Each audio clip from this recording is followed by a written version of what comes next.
Here I have a problem from the UNC 2000 math contest, and it asks us to determine all n in the natural numbers such that n squared plus n plus 1 all squared plus n plus 2 all squared is equal to n plus 3 all squared plus n plus 4 all squared.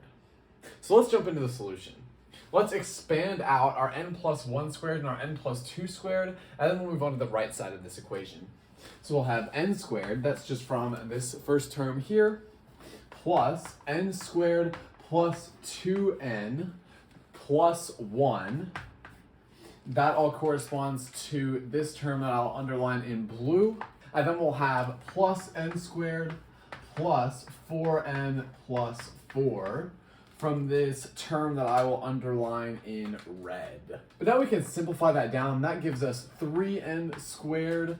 That's from this copy, and this copy, plus 6n, that's 2n plus 4n, plus 5. That's from this plus 1 plus 4 there. So we have 3n squared plus 6n plus 5 on the left-hand side. And on the right-hand side, we'll have n squared plus 6n plus 9.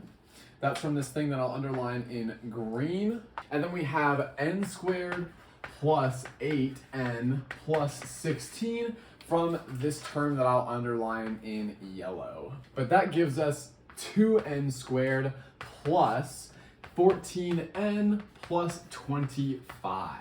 But now let's collect all the like terms on the left side.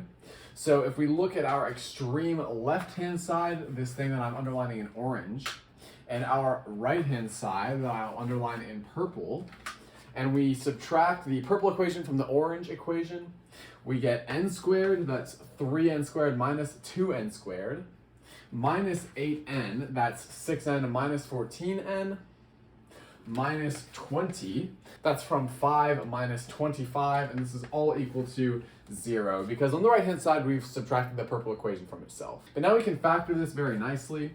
We'll have n minus 10 times n plus 2 is equal to 0. And so if we were looking over the integers, then our two solutions would be 10 and negative 2. But because we're only looking over the natural numbers, we know that our only solution here in the natural numbers is n equals 10.